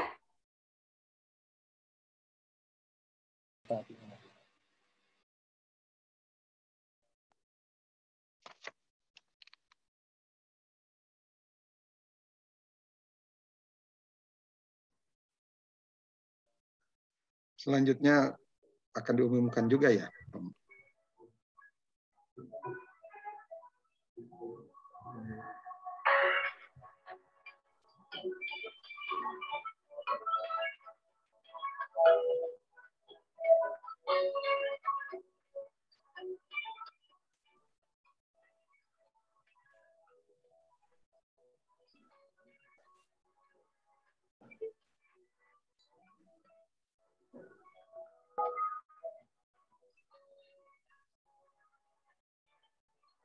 Keren kampusnya nih Pak ya. Wah, pantesan ya. Pak Indra, iya. Pak Indra betah ini, Pak Indra ini. Anto. Pak Indra betah di sini. Nanti gabung Pak Anto ya. Siap. Ya. Ke kampus Pak Anto. Oh iya Pak, insya Allah Pak. Nanti kalau udah ini pandemi. Iya betul Pak. Sambil ngeliat mertua Pak. Oh iya. Ya. Bu Yeni. Terima kasih. Ya, mangga. Untuk selanjutnya akan saya umumkan 12 pemenang door prize berdasarkan pertanyaan yang telah diajukan di kolom chat ya. Akan saya bacakan. Silakan disimak. Yang pertama dengan nama Fortuna Sari. Oke, selamat Anda mendapatkan door prize dari kami. Yang kedua, atas nama Cynthia Meirani. Selanjutnya, atas nama Dodi Supriyanto. Wah, ini sudah sangat terkenal ya di Universitas Muhammadiyah Bandung ya. Lalu yang selanjutnya adalah atas nama Yuniati. Yang kelima, atas nama Fitriani Armila. Selanjutnya yang keenam, atas nama Anissa Nur Karimah. Yang ketujuh, atas nama Gracela Asta Miranda. Yang kedelapan, atas nama Zulfa. Yang kesembilan, atas nama Jovito Benhart Ramadan. Yang kesepuluh, atas nama Sylvia Putri. Yang ke-11 atas nama Mia. Dan yang terakhir untuk sesi pertama, pertanyaan atas nama Ismi Wardah. Selamat kepada para pemenang door prize untuk sesi pertama kali ini. Untuk seluruh pemenang, nanti di akhir acara dapat menghubungi panitia atau kontak person yang akan saya umumkan di akhir acara. Baiklah, kita lanjutkan kepada acara selanjutnya, yaitu pemaparan materi dari narasumber yang kedua. Kepada moderator, Bapak Wandi Zulkarnain, dipersilahkan. Izin boleh Pak Wandi? Oh iya. Iya, saya pamit dulu, nggak bisa ikut. Punten Pak Asep. Ya. Terima kasih. Pamit dulu semuanya. Terima kasih, Sekali Pak. lagi terima kasih Pak. Terima kasih sekali Ya, Pak Anto. Pak. Salam sehat selalu Pak. Ya. Mari Pak. Mangga. Yuk, Assalamualaikum. Sukses. Waalaikumsalam warahmatullahi wabarakatuh. Terima kasih. Ya, terima kasih kepada Pak Anto Prabowo yang telah menuntaskan presentasi atau pemaparannya. Selanjutnya, marilah kita simak pemaparan yang tidak kalah menarik dari pemateri handal, ya, yang tentunya kompeten ya, yaitu Bapak Asep Suwarna SEMM CIRBD ya. Beliau adalah dosen tetap di Universitas Muhammadiyah Bandung yang punya aktivitas lain tambahan, yaitu sebagai Direktur Utama BPRS Arta Fisabilillah Cianjur. Ya. Izinkan saya membacakan CV singkat dari beliau. Pak Asep, Assalamualaikum Pak Asep, udah siap? Waalaikumsalam. Monggo. Pak Asep Suwarna SEMM CIRBD, ya, ini lahir di Malang 11 April 1970 dan kini tinggal di Cianjur. Latar belakang pendidikan formal beliau adalah D3 Manajemen ya, dari Universitas Gadjah Mada dan S1 bidang manajemen juga dari Universitas Jenderal Ahmad Yani, lalu Magister Manajemen dari STI Pasundan, dan sekarang sedang menyelesaikan program pascasarjana doktoralnya untuk bidang ilmu ekonomi syariah di Universitas Islam Negeri Sunan Gunung Jati Bandung. Adapun organisasi yang menjadi aktivitas Pak Asep sekarang yaitu sebagai pengurus Dewan Pimpinan Wilayah Asosiasi Bank Syariah Indonesia Jawa Barat, DPW Asbisindo Jawa Barat. Pengalaman kerja, beliau pernah bekerja di berbagai bidang aktivitas, yaitu lembaga pendidikan, mengajar di beberapa kampus, lalu juga di perusahaan umum beliau pernah menjadi Direktur Utama PT Cakra Baskara Sakti Cirebon. Di bidang perbankan, pengalaman kerja beliau pernah beraktivitas di Bank Danamon, lalu sebagai Direktur Utama PT BPRS Berkah Amal Salman Cimahi, juga tim pendiri BPRS Sabilulungan dan Waikanan, juga Direktur Utama BPRS Anugerah Multidana Cirebon, dan sekarang Direktur Utama BPRS Arta Fisabilillah Cianjur. Demikian CV Bapak Asep yang lengkap gitu. Untuk itu kita sama-sama perdengarkan paparan dari Pak Asep. Namun kami ingatkan juga pada teman-teman yang hadir, ya, sambil menyimak bisa melayangkan pertanyaan melalui chat yang telah disediakan. Kami persilahkan Bapak Asep, waktu dan tempat. Baik, bismillahirrahmanirrahim. Assalamualaikum warahmatullahi wabarakatuh. Terima kasih warahmatullahi wabarakatuh. Pak Dr. Wandi, beliau senior saya di Dokteral UIN ya. Yang pertama Pak Dekan, Pak Kaprodi Manajemen, Pak Kaprodi Akuntansi, kemudian juga Pak Ketua ISEI UMB hadir juga di sini. Kemudian Pak Anto mungkin sudah meninggalkan tempat. Juga yang saya hormati teman-teman seperjuangan di Asbisindo, para Direktur BPRS yang saya lihat juga hadir di sini, dan dari Lampung, dari Bandung, dan berbagai tempat. Kemudian yang saya hormati juga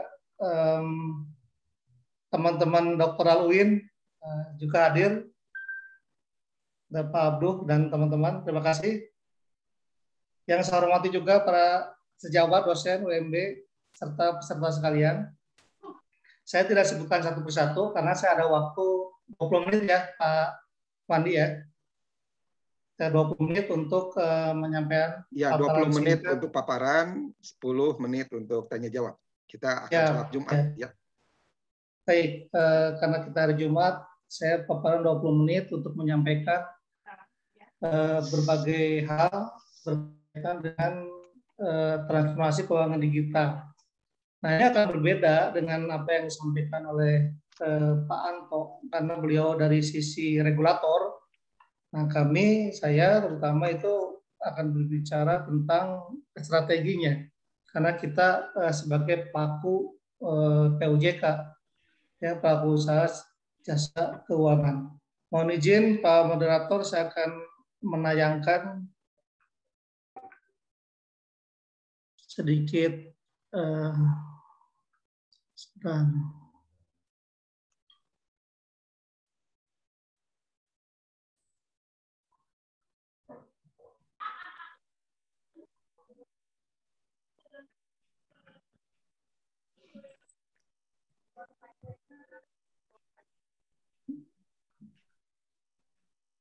tadi sudah terbuka sebetulnya.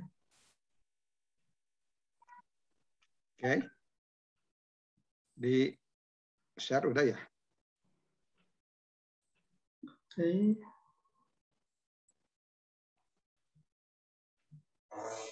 Ya.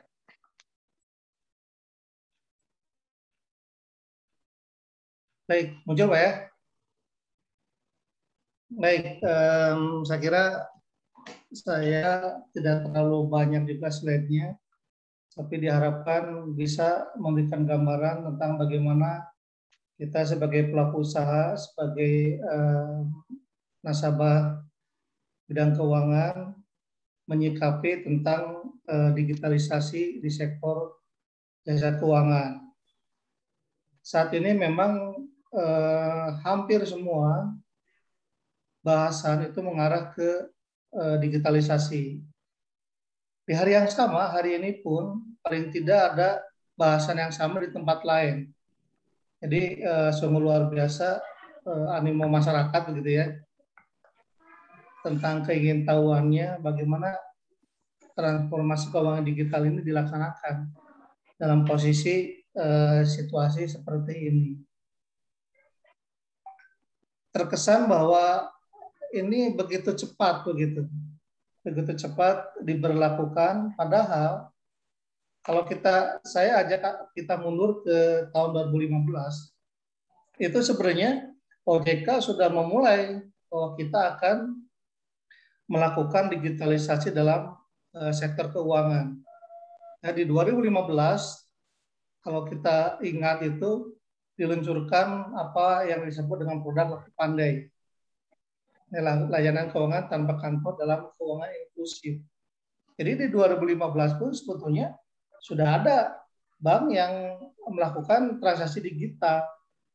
Hanya memang pada saat itu situasinya masih dalam roadmap-nya OJK begitu. Ya. Kenapa itu diluncurkan? Tujuan utama pada saat itu adalah untuk memperluas jaringan serta menekan biaya agar lebih murah. Ya, jadi kalau kita bicara tentang digitalisasi perbankan, sebetulnya bukan hal yang tiba-tiba begitu. Karena dari dulu pun ini sudah mulai dirintis oleh OJK. Ya, kalau tadi saya lihat paparannya Pak Anto itu skupnya nasional lebih luas, bagus begitu ya. Nah, saya akan meresum sedikit tentang apa yang disampaikan beliau gitu. Kebetulan materi saya penyusunannya berbeda, tapi langkahnya arahnya sama gitu. Karena cara pandang kita sama. Ya. 2015 kita semua memandang bahwa digitalisasi diperlukan untuk memperluas jaringan perbankan.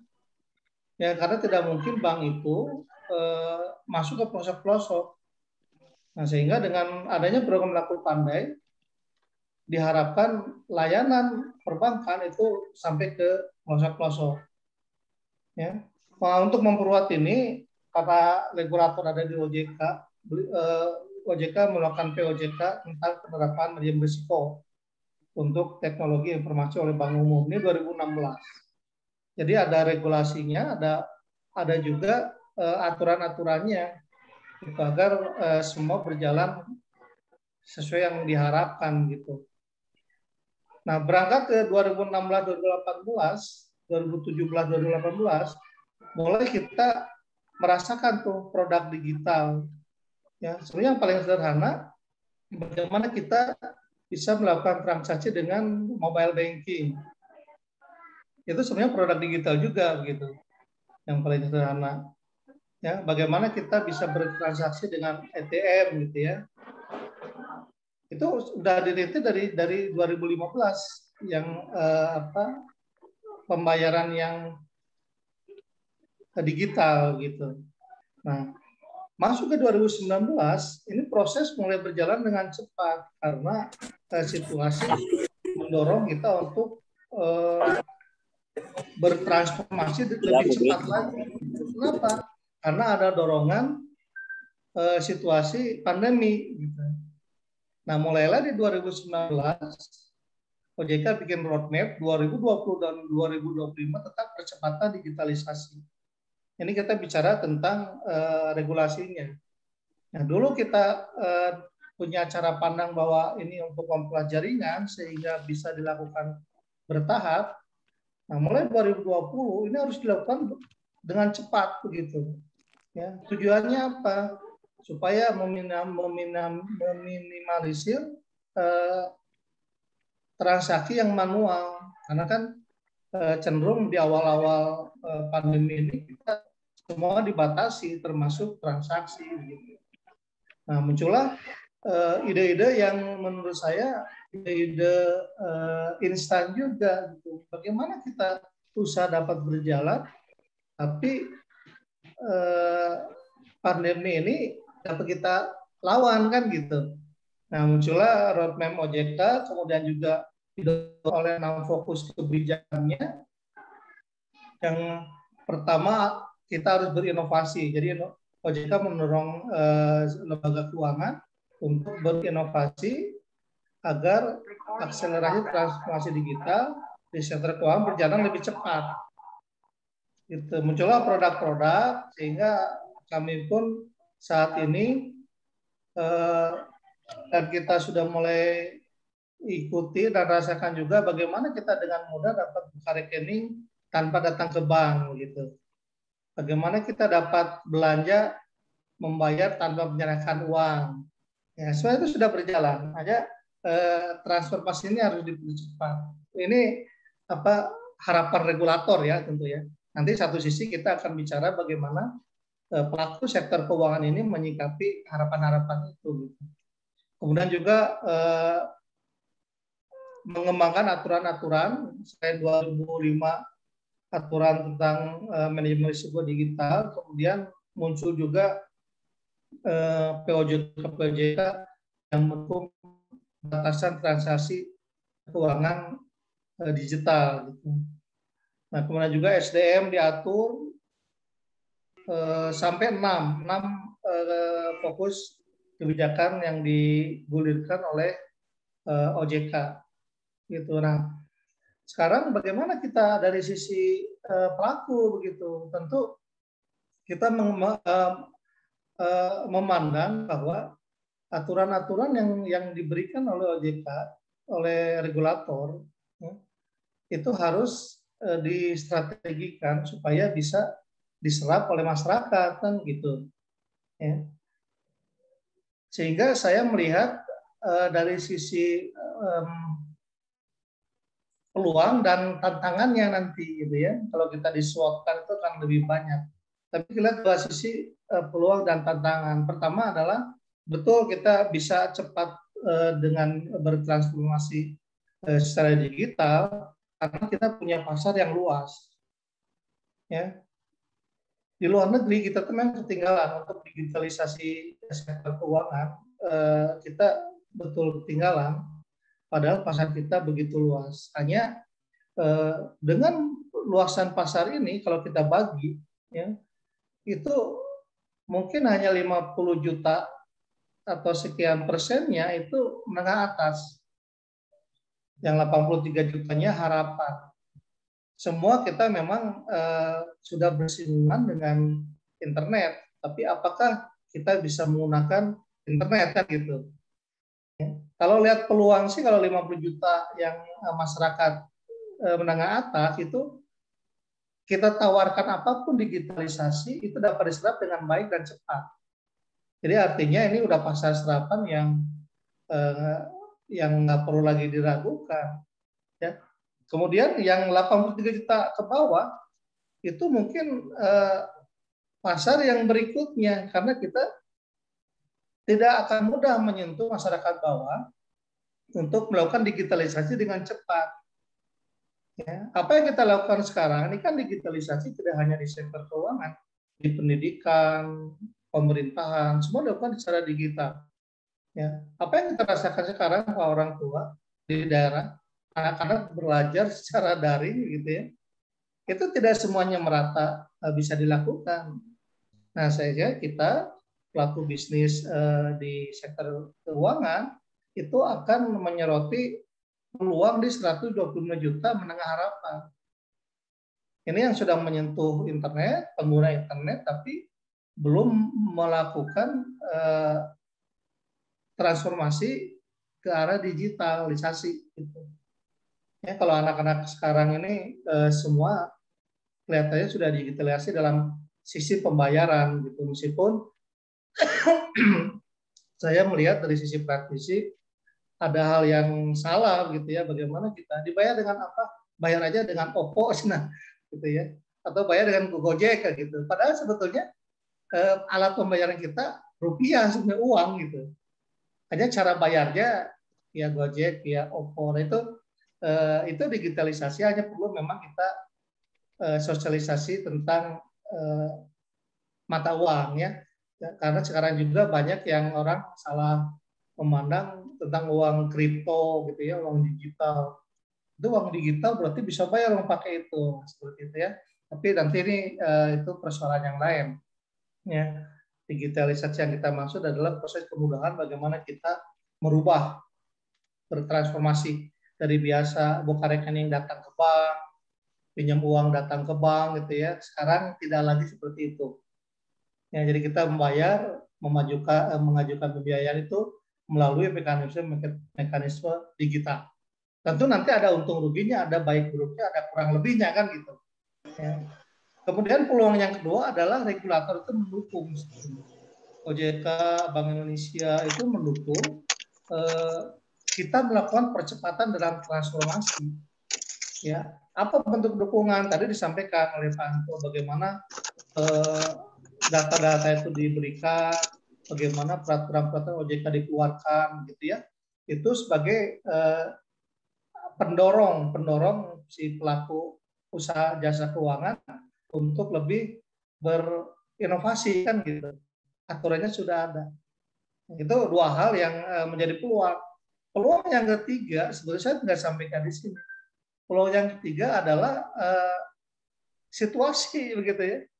Ya kita nggak pernah tahu bahwa dulu yang dicanangkan 2015 itu akan berakhir di 2020 dengan sistem digitalisasi bertahap. Tapi situasi sekarang memaksa itu untuk dilakukan lebih cepat. Nah, saya pikir itu peluang juga. Jadi di satu sisi kita ada pandemi ini musibah segala macam, di sisi lain itu adalah peluang. Nah, sekarang bagaimana kita sebagai pelaku jasa keuangan memandang peluang itu menjadi tantangan gitu ya. Pertama adalah kita lihat ada statement dari BNI bahwa untuk yang baru bertransformasi itu akan lebih sulit. Ya. Contohnya begini. Fintech itu mudah Pak, ngajukannya, tapi sulit dia berkembang. Karena dia belum punya ekosistem.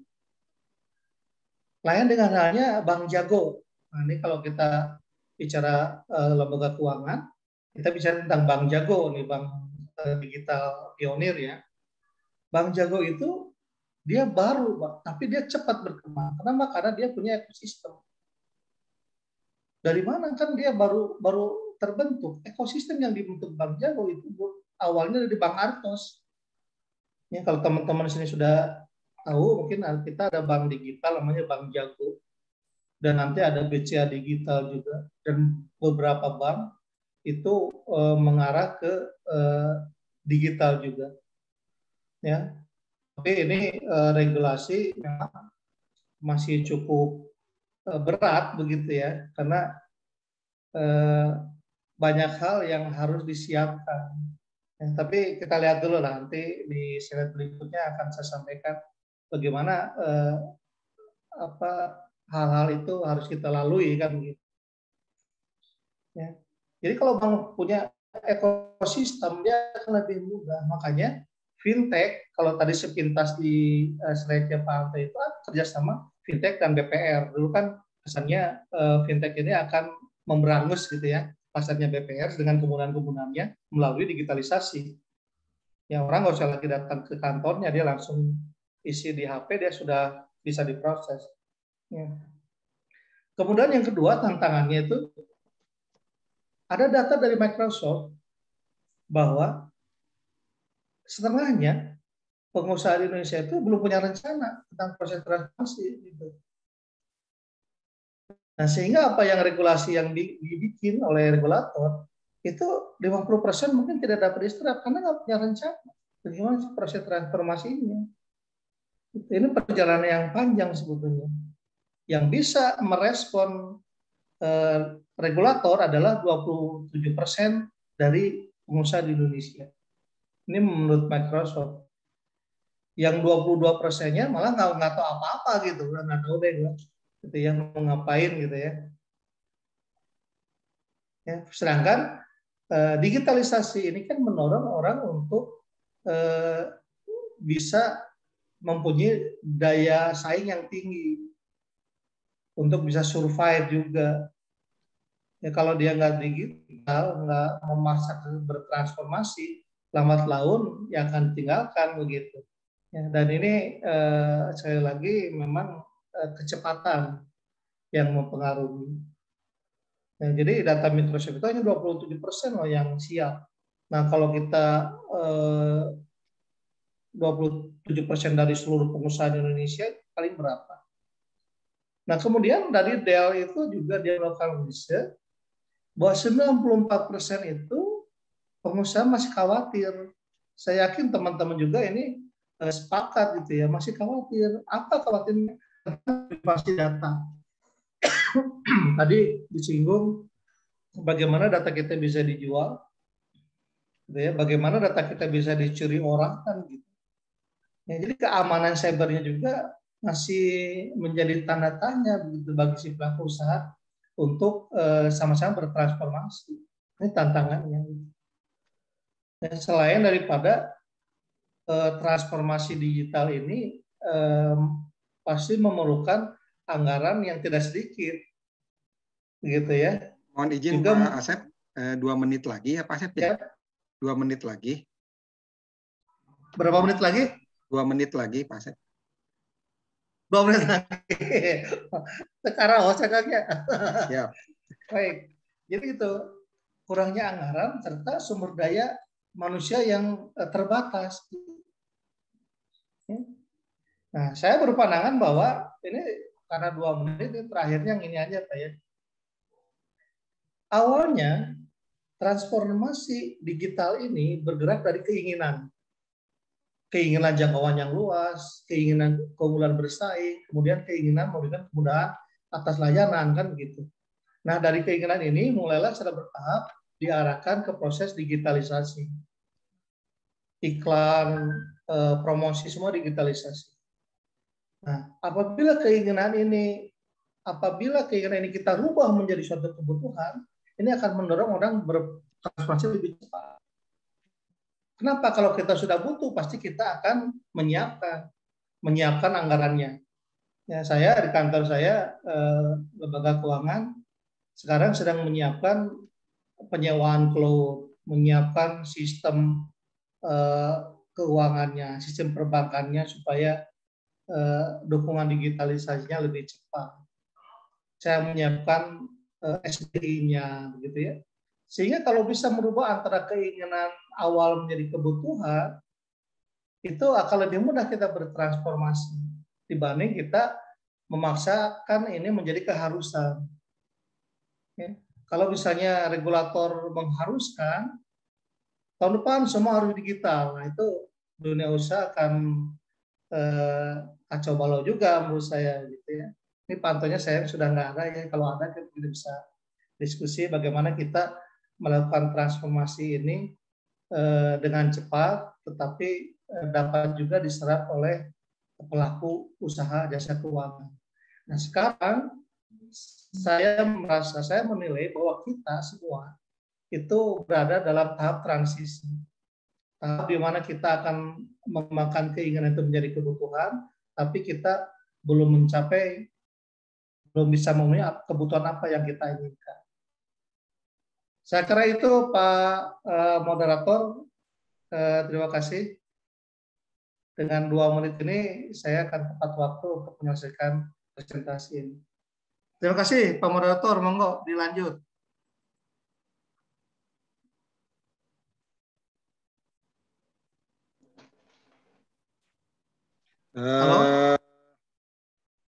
Halo. Ya, terima kasih ya. Bapak Asep Suwarna yang sudah menjelaskan lebih detail berbagai permasalahan yang berkaitan dengan keuangan digital dari sisi praktisi ya di bidang perbankan. Selanjutnya kita akan masuki sesi tanya jawab ya. Dan bagi para peserta sudah boleh mengisi presensi ya yang akan diumumkan di chat ya. Isian absensinya. Yang pertama Pak Asep satu persatu aja ya. Kurang lebih 10 menit. Yang pertama dari Denny Rizwandi ini. Apakah BPR Syariah yang Bapak pimpin saat ini ke depannya akan berkolaborasi dalam layanan penghimpunan dan penyaluran dana bersama finansial teknologi ya fintech P2P, lending syariah, dan platform lainnya? Atau akan membuat platform dalam transformasi melalui mobile atau digital banking syariah sendiri? Ya, ini berkaitan dengan otoritas Pak Asep di BPRS Arta Fisabilillah, kira-kira mau seperti apa katanya Pak? Langsung dijawab nih Pak Wandi. Satu-satu aja sambil saya ngelihat ya. pertanyaan yang berkualitas selanjutnya sambil menyaring. Ada 12 hadiah ya Ibu ya, Bu Yeni ya. Silakan. Betul Pak Moderator. Ya, silakan. Baik, tentu ini bagian dari strategi, begitu ya. Apakah kita akan bekerjasama dengan fintech, peer-to-peer atau platform lainnya, begitu. Ini pilihan sebetulnya. Ya, saya pernah melakukan menjajaki kerjasama dengan fintech. Tentu fintechnya pun harus syariah, ya, karena OJK itu mengatur 3 entitas kalau di keuangan. Pertama, dia mengatur bank umum, kedua mengatur bank umum syariah, kemudian BPR dan BPR syariah. Ya, sehingga transformasi yang kita lakukan secara digital apabila tidak bisa dilakukan sendiri, mengingat dana dan investasi, maka kita harus melakukan kerjasama dengan platform. Hanya platformnya ini kan harus juga mendukung operasional BPRS kita. Jadi kami sudah melakukan pembicaraan dengan fintech syariah untuk bekerja sama dalam hal pendanaan dan pembiayaan. Ya. Kenapa kita harus bekerja sama dengan fintech syariah? Karena ada hal-hal yang fintech nggak punya, kita punya, atau sebaliknya. Contohnya begini, fintech itu dia bisa menganalisis kebutuhan modal seseorang dengan mesin yang dia punya. tapi dia tidak pernah bisa menilai orang atau jaminan yang ada. Gitu. Bahwa tidak semua analisis itu dapat dilakukan dengan angka-angka. Dan itu ya dapat siapa yang melakukan adalah BPRS. Gitu ya. Jadi tentu kita harus melakukan kerjasama dengan fintech sepanjang fintech ini masuk dalam sistem operasional perbankan syariah. Ya, tetapi sayangnya sampai saat ini belum ada platform yang bisa klik dengan kita, terutama untuk pembiayaan. Ya karena kalau di syariah itu kan pembiayaan ada syarat-syaratnya kan, kalau mundur bagaimana, musyarakah bagaimana gitu. Ya, tapi kita sama-sama membangun dan rencana kerjasama ke depan itu tetap mulai dilakukan sepanjang kita bisa saling mendukung dengan kebutuhan masing-masing. Begitu Pak Wandi, untuk Pak Denny ya, terima kasih. Ya, terima kasih. Ya. Untuk selanjutnya ini dari Ia Maryam ya. Assalamualaikum Pak Asep. Di tengah pandemi ini sering marak adanya penawaran dari fintech lending ilegal yang sengaja memanfaatkan kesulitan keuangan sebagian masyarakat untuk memenuhi kebutuhan sehari-hari. Bagaimana mensikapinya dan kira-kira bagaimana ada solusinya nggak dari BPRS? Gitu. Ini mah langsung isi butuh dana. Begini. Ini. Ya nggak boleh haram, tapi nggak boleh juga ke kami gitu kok bahasa. Ini pertanyaan bagus Pak Wandi. Bu Yani ini tolong dicatat di bawah pertanyaannya. Yeah. Jadi kan sekarang itu orang ada kebutuhan. Negara ini bimbingan. Bolona mana? Tolong di mute dulu. Kepada operator tolong di mute dulu. Ya.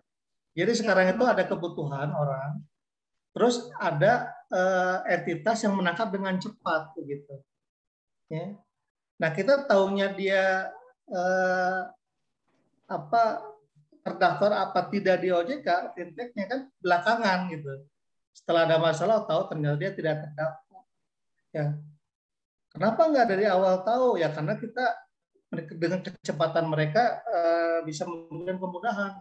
Nah sebetulnya begini, kalau kita lebih waspada, patokannya apabila kita memperoleh sesuatu pinjaman dengan cepat dan mudah, itu kita harusnya bertanya begitu. Indikatornya itu aja, bahwa orang lembaga keuangan BPRS itu pasti tidak akan dengan mudah memberikan pembiayaan. Ada prosesnya, ada analisisnya, ditanya itu ini, disurvei, kan seperti itu. Tapi kalau dia dengan cepat dan mudah, itu kita harus hati-hati. Nah, bagaimana ngeceknya? Anda silakan kontak ke webnya Waspada Investasi OJK sebetulnya. Ya, jadi di OJK itu ada bagian namanya Waspada Investasi. Di situ nanti akan terdaftar fintech mana saja yang ilegal dan mana yang terdaftar, begitu. Itu pun kalau cukup waktu, tapi saran saya semua harus dilakukan check and recheck. Karena cepat memperoleh layanan, cepat memperoleh pembiayaan, cuman risikonya juga akan berbanding lurus gitu. Ya, lebih berhati-hati. Solusi dari kami silahkan hubungi BPRS terdekat lah. Insya Allah teman-teman ini kan ada teman-teman juga nih, ada yang dari Lampung saya lihat tadi, di Bandung ada. Gitu ya, teman-teman Advisino itu tersebar seluruh Indonesia. Silakan datang ke BPRS terdekat. Saya yakin solusinya akan didapat di sana. Ya, apabila Anda memang di fintech ini merasa masih tanda tanya begitu ya. Saya kira itu Pak Wani solusi yang saya tawarkan. Ya kalau di Cianjur datang ke saya aja. Ya, alhamdulillah ternyata Pak Asep cukup ramah terhadap berbagai kebutuhan finansial yang mungkin bisa dikomunikasikan secara syariah ya Pak Asep ya. Mudah-mudahan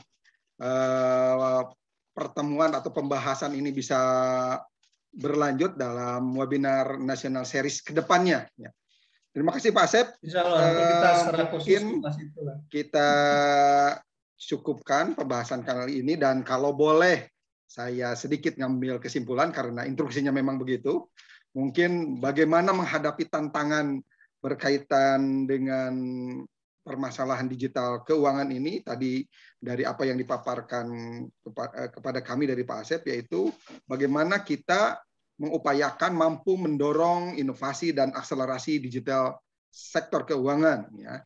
Ada 5. Yang kedua, mengembangkan pengaturan yang mendukung ekosistem sektor keuangan digital. Dan yang ketiga, meningkatkan kapasitas sumber daya manusia. Ya. Apapun ceritanya, sumber daya manusia menjadi perhatian utama, terutama di sektor jasa keuangan, seiring dengan perkembangan industri digital.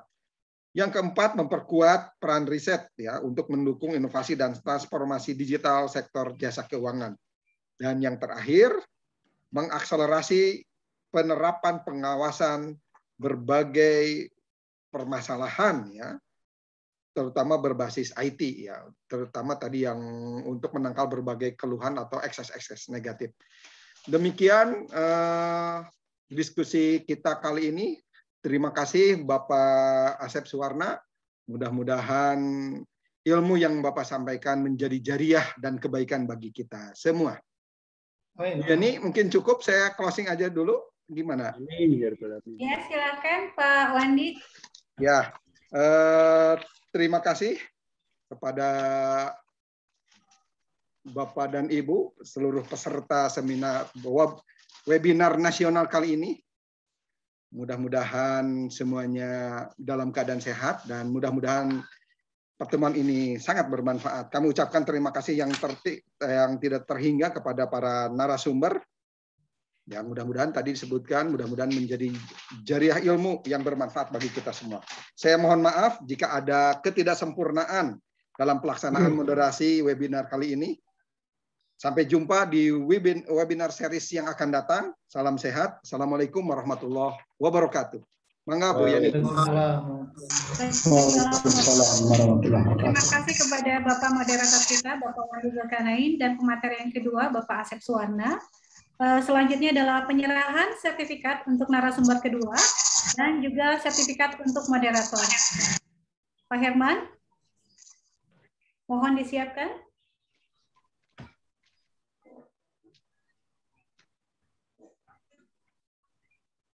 Ini sertifikat untuk Bapak Asep Suwarna SEMMCIRBD sebagai narasumber kita yang kedua. Selanjutnya, sertifikat diserahkan kepada moderator kita, Bapak Wandi Zulkarnain. Ya.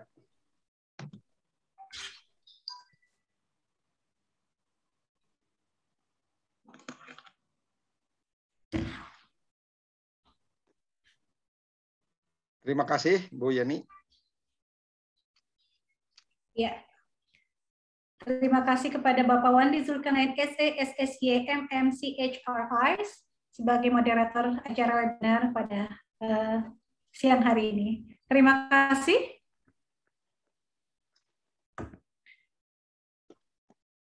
Baik hadirin sekalian, akan saya umumkan sekarang pemenang door prize untuk sesi yang kedua. Ya, siap-siap.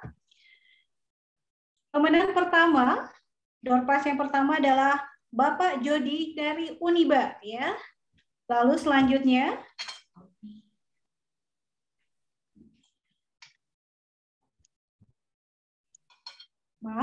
pemenang kedua, Eis Mika Sri Rahayu. Yang ketiga, Sri Wahyuni. Yang keempat, Iam Maryam. Yang kelima, atas nama Fasli Rashid. Yang keenam, atas nama Asmat Junaidi. Selanjutnya, pemenang berikutnya adalah atas nama Bapak Dr. Imam Mutakin dari UMT. Pemenang berikutnya atas nama Ibu Inayati Rahmawati dari BPRS. Selanjutnya, atas nama Dr. Ponsen Sindu dari UIN.